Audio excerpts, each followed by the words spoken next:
What's up, old man? Look how beautiful that door is. Look how beautiful that boy is. Let's get a thumbs up for old Breezy boy. What's up, folks? How y'all making? Today I'm finally gonna get around to making that how-to jug line video that I've been trying to make for a while. And as you can see, it's been about 3-4 days since that last jugging video I put out, even though it's probably a lot longer for y'all since y'all seen it. But it's still a mess. I still hadn't got around to it. Been kind of busy lately, you know. I ain't gonna make y'all sit around through that, but today I'm gonna show y'all how I make these noodle jugs right here, as well as the old traditional jug lines. But you probably see all the flies. There's still little bits of bait and stuff stuck to them. Just hadn't had a chance to get around it since since that day. But anyway, without further ado, we're gonna hop on over here to the table, and I'm gonna show y'all how to make these and which ones work best for what and what not. Stay tuned.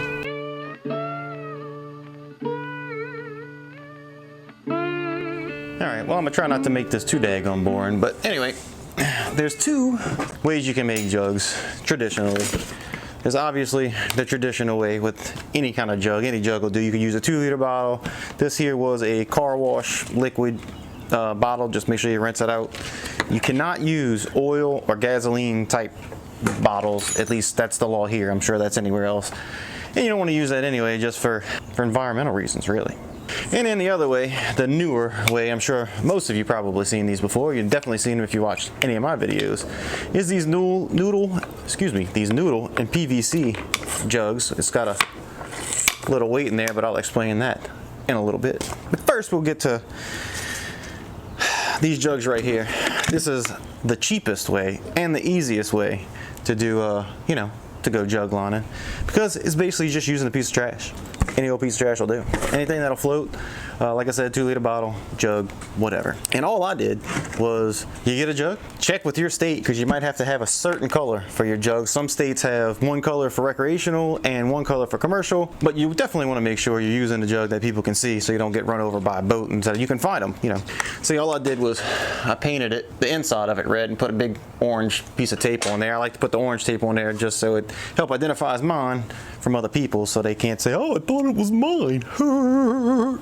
But anyway, but as you can see, all I did was I put a line on there, on the handle. I put a swivel right there on it, which is actually very important to put a swivel on there, because when catfish get hung up, they start spinning around like a tornado, like a god-dag tornado. So that helps your lines from getting all tangled up and discombobulated. And then I have these big old circle hooks like that, and I use a snell knot, and I'll show you that later on. But the reason I use a snell knot is because the way these hooks are, when they bite them, it goes, when they start pulling away, it goes to the corner of their mouth, and the snell knot helps push this hook forward. If you just hook it regularly or on a swivel at the hook, it can do this and it might miss that lip. But since this pushes the hook forward like that, kind of pushes it forward as it's going down, it helps to get hung up in their mouth. And then all I do, which you don't really have to do, you could just hook your weight up to it, straight to it, but I like to just put a little piece of string like that with another little swivel on it like there. I like to take a brick, use it as my weight, and just so it don't get all of them in a mess like what you've seen over there just a minute ago, I like to disconnect my weights from my jug. So I just leave it like that, put a swivel on here, a little thing right there where I could just hook it, throw it in there, it's good to go. And then when I'm picking it up, all I gotta do is take it off of there, wrap my weight up, put this in a separate thing, put this in a separate thing, bada bing, bada boom, not a mess. And that's pretty much all there is to this method. It's just a piece of trash, a line, a couple swivels, and a hook. That's all you need. Best thing about these is they're cheap, and they're great for if you wanna put out your jugs in the evening, head on back to the house, go out the next morning and go pick them up. That way, if you lose them, they get cut, somebody steals them, not that big a deal. You know, $2-3, if that. Next, we're gonna move on to the noodle. Let me take a sip of coffee, hold on.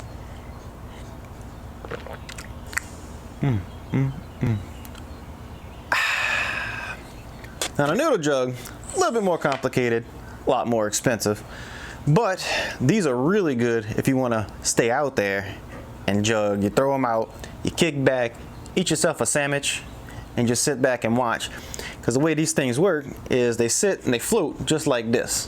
When a fish bites it, it pulls down and there's weight inside of it, pulls it down like that, and it starts standing up and waves at you and say, hey, look, I got a fish on me. There's a fish on me. So then you go run over there and you check it out. And even if the fish don't get hooked, you need to see if you're missing your bait. You can go check it because you know you got a bite. And there you go.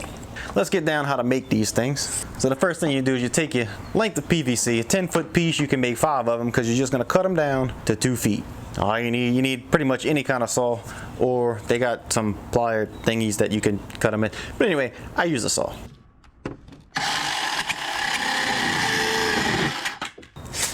Then you're going to take your noodle. You can cut this down to 12 to 15 inches, you know. Just do the math to divide it up a whole noodle so you can divide it up evenly and get as many as you can out of the noodle.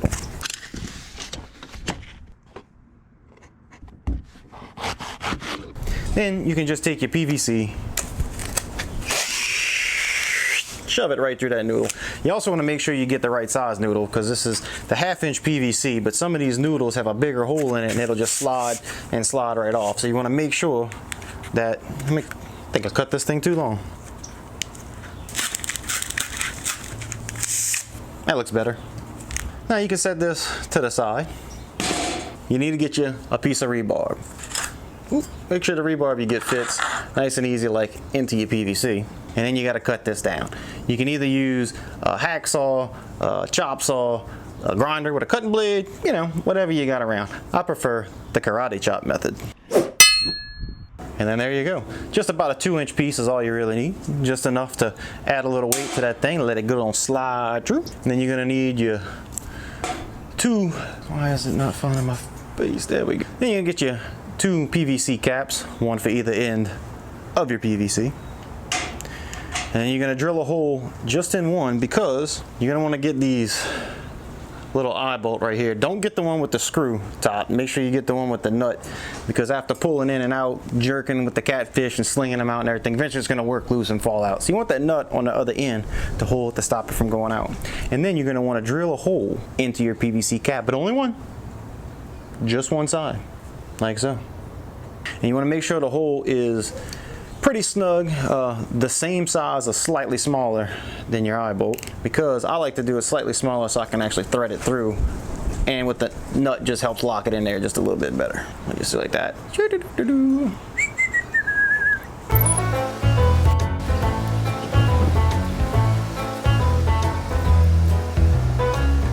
You actually might even want to put a washer on there too, but I didn't get one. I forgot one, so don't worry about it. You can also take some silicone, put it in there so you don't have to worry about the water seeping in. It's probably a good idea, but I'm not gonna worry about it for this segment. I'm just showing you. After that's done, all you gotta do is take your PVC with your noodle on it, your 2 caps, one with the eye bolt, and your 2-inch piece of rebarb that's used as the weight, and your contact cement. Hold that thought, I'm bleeding. Coffee break.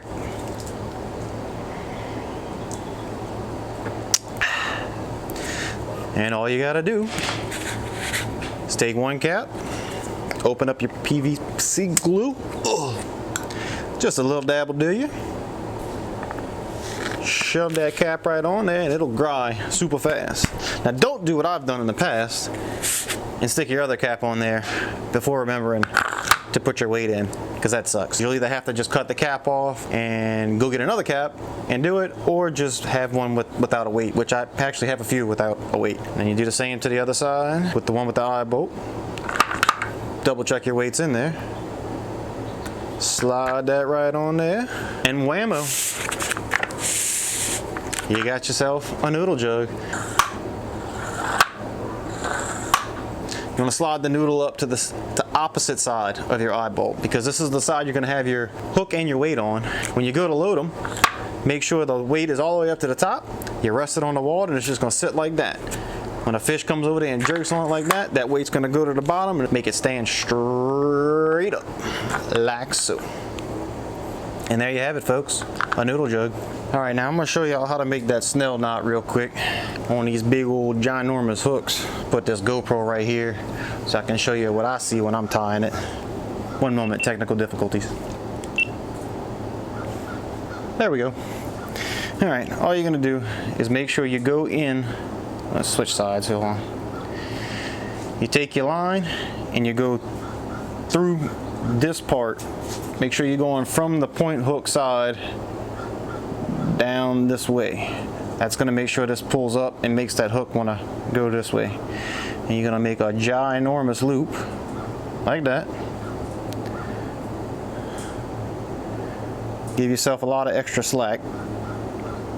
So it looks just like that. And then I usually take the hook and point it kind of away from me like that so it don't get hung up when I'm doing this. But you're gonna take this loop and you're gonna go around this way and you're just gonna keep wrapping it around. And you're gonna wrap back towards the eye of the hook.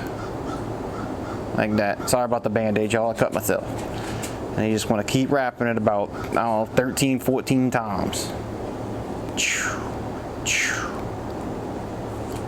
Like so. I didn't exactly keep track of how many that was, but that looks about good. You want to pull this one tight, like this.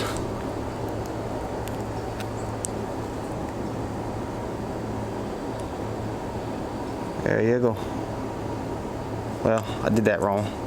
No, I didn't. And then when you pull it tight like that, cinch it all the way up by the eye if you can, like so. And then there you go. There's your snell knot. And the more they tug, the tighter that knot gets. And you can just cut this slack off right here towards the bottom. This right here can just get cut. This is why I cut myself. Come on. I promise the knife is sharp. And you can just cut that right there. And there you go. There's your snell knot. Gotta be my favorite knot.